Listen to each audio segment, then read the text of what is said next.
Should be. Of the 4 practices we've had, that was by far the best practice. We got a lot of work done. I told him after practice, what I'm impressed with is we've finally gotten to the point where we can practice fast, we can practice physical, we can practice hard, and guys are staying on their feet. And when you stay on your feet, you avoid injuries, you know, for the most part. So to me, that's a real positive. And I think it shows a couple things. It shows that our level of athleticism is improved, up along the front especially.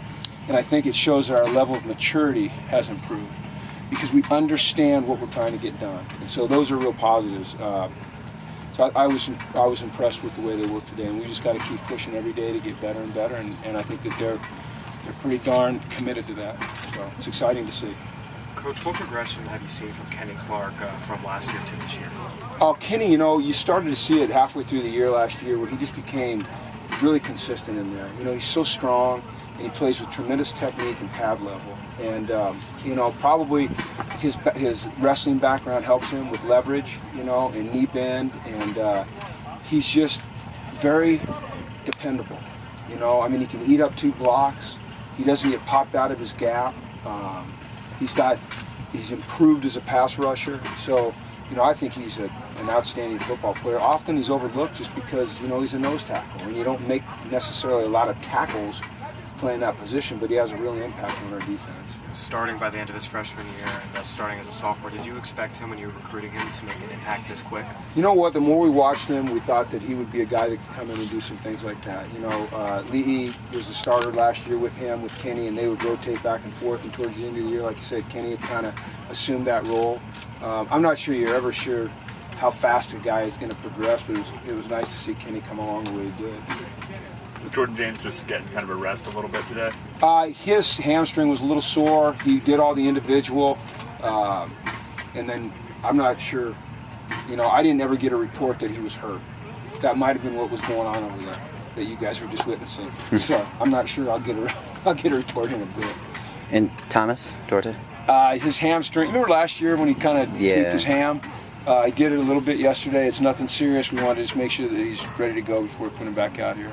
So, and same thing with Hernandez. So, or not Hernandez, with Bornstein.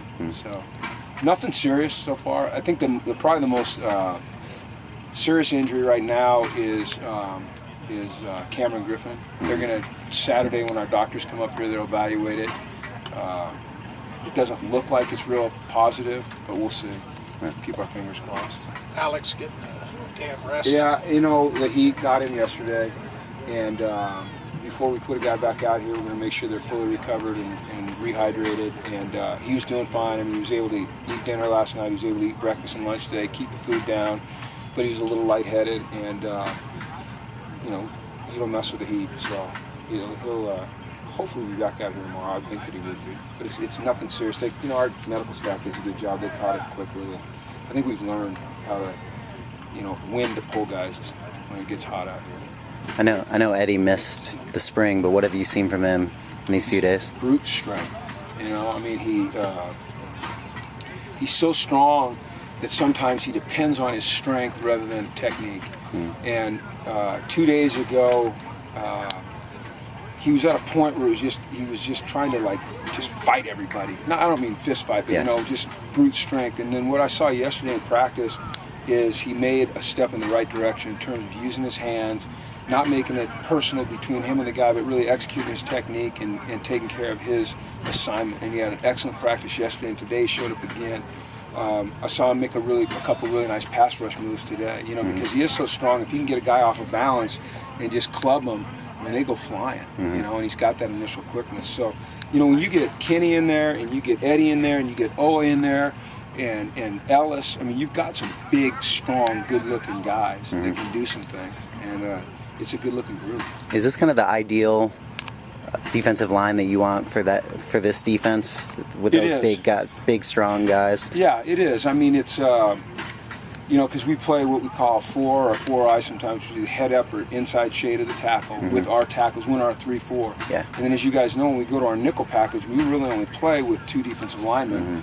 We play with 4 linebackers, unless, you know, our next best outside rusher is a guy like Oa, and we leave him outside. So it kind of depends. Like last year with Cassius, you know, sometimes we'd use 3 down, 3 linebackers. Sometimes we use 2 down, 4 linebackers. It kind of depends on how we want to mix it. But having guys like Kenny and Eddie and Ellis that can all 3 play inside, whether it be in our Okie or our nickel, I think it's ideal for us. Are you less concerned about replacing the pass rush than you were maybe a month ago? No, I'm still concerned. I mean, you just don't replace Cassius and AB and Keenan Graham. Those guys did a lot of good things. I was about to say that the guy that has shown up through 4 practices to me is Aaron Wallace. I've been impressed with the way he's moved around and his attitude. And I think sometimes when you go through what he went through in the spring, and it's, something that you love is snatched away from you, you come to appreciate it a little bit more. And I think that happened with him. Any impressions of Ryan Hoffmeister so far? The Hoff is, he's the same guy every day.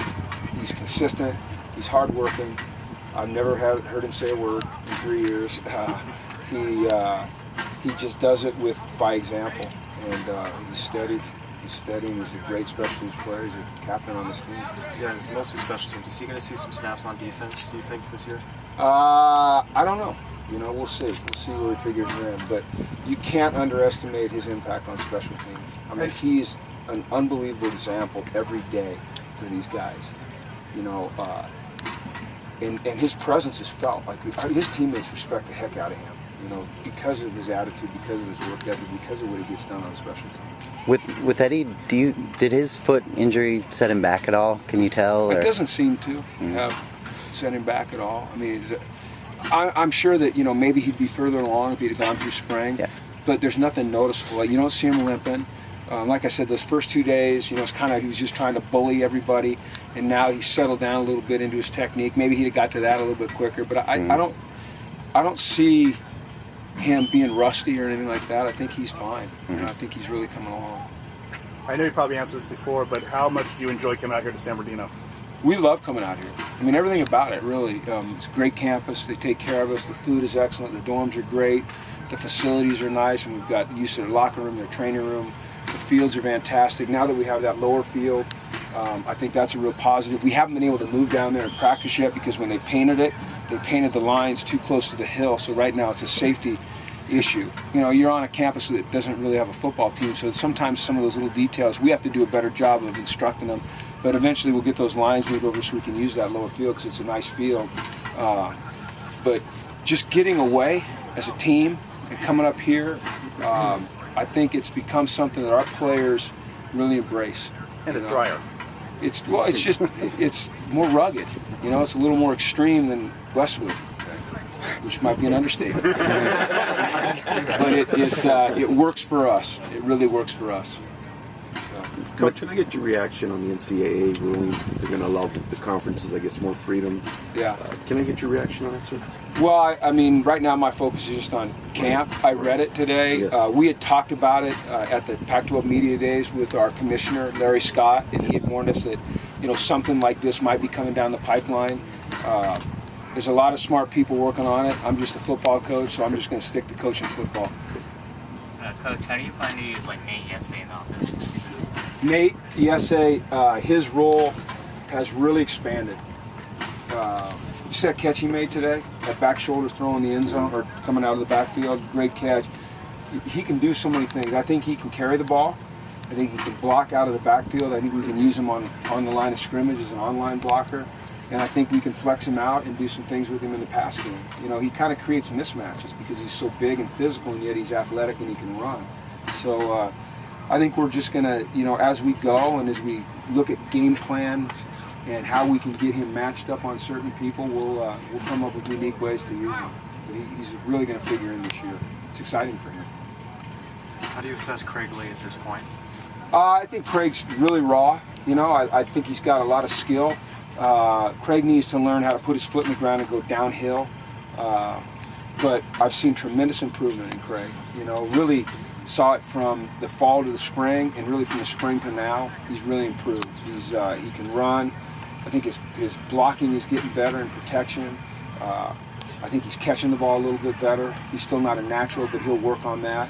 And I think the big thing with Craig is if he can get to open space, he's going to be hard to catch. And he's got wiggle to him. It's just he's got to learn.